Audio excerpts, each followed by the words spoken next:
the home of Geraldo. I just like how he mixes it up. Has some politics sometimes, and then kind of keeps it real. This is Talk Radio 790 KABC.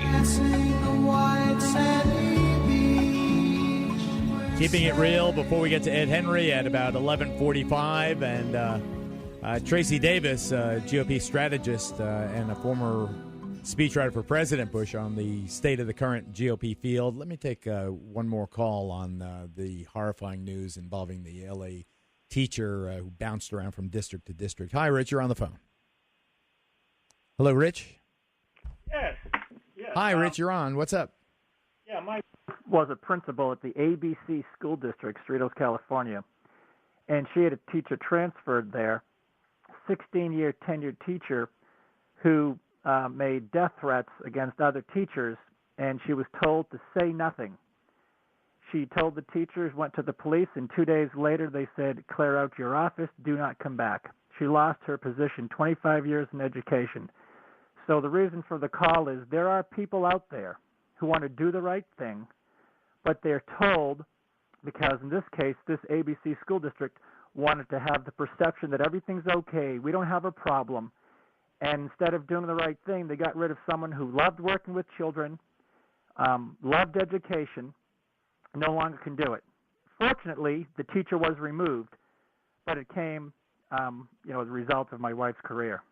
Would she do the same thing again, you think? Yes, she wouldn't hesitate. Well, good for her, Rich.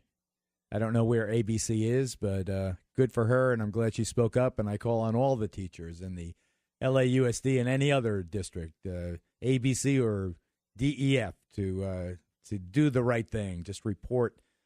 You know what's going on in your school. Schools are small communities. Everybody knows everybody's business, and everybody knows if someone's acting hinky. All right, did you see last night the White House, as part of the celebration of Black History Month, they did a big jazz fest. They had Mick Jagger there, B.B. King, Buddy Guy. It was wonderful to watch the musicians. I mean, the little clip we saw, but see if you recognize this voice. Come on, baby, don't you want to go? Same old place, sweet home Chicago. Not bad, not bad. The President of the United States, the 44th President of the United States, Barack Hussein Obama, giving it to us, giving his best rendition, the bluesy, jazzy, and it is, in stark contrast to some of the seriousness we're seeing on the Republican side. I know people maybe crave seriousness, I'm not sure. But Tracy Davis, the aforementioned GOP strategist, former Bush speech writer, joins us. So, Tracy, you think the president did the right thing, loosening up and singing there and singing Al Green at the Apollo the other day? I thought it was really cute, I have to say. Now that he's in election mode, and last night I heard that clip too, and he should just sing his way through the election. he definitely seems looser, and he when he was campaigning last time, he really did identify with the voters, and he's an incredible campaigner. And then as president, he seemed more remote and kind of, he doesn't give a lot of press conferences, and he seems uptight. He seems uptight right. a lot of the time. He just seems like and defensive. Yes, and so it's interesting that when I saw that, that charm comes back, and it's a different Barack Obama. But like as president, he really even especially with the health care, when half the country, had huge concerns about it, it just seemed that he couldn't listen to that he lacked an empathy card with what people were concerned about, and kind of. I agree. You know what I mean? He sounded like a stuffy Harvard person. But right, hold on, Tracy. I want to play another candidate. Okay, let's play another candidate. Here is Rick Santorum responding to everyone calling him, a Satanist, or not a Satanist, the opposite, the anti-Satanist, talking about good and evil and all the rest of it. And here's what Rick Santorum said about his comments years earlier, about Satan. Florida, it's absurd. I'm a person of faith. I believe in good and evil.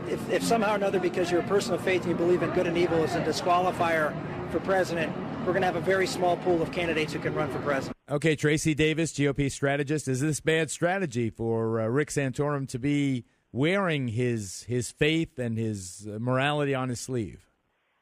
Yes.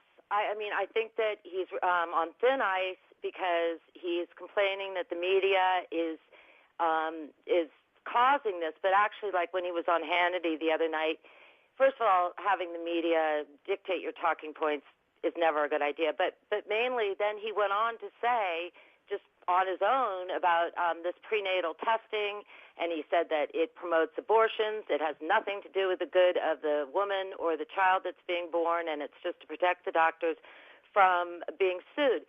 Now, to me, I just felt that was very bizarre because I'm a mother of two, but I don't know anybody who, if they're going to have if a woman's going to have an abortion, she's going to go have an abortion. She's not, when you go to have prenatal testing, it's because you want to keep your baby and you want to make sure your baby's going to be okay. You don't go there because you want it to not be okay and have an abortion, and it's a very comforting and necessary. Well, I thought his point, step. as the father of five, Tracy, I thought his point was, don't find out, because if you do find out and something's wrong and you'll be tempted to have an abortion, that would be wrong. And that seems, it seems like willful ignorance. It seems like turning your back on a lot of science. Do you think it'll hurt him in Michigan or Arizona?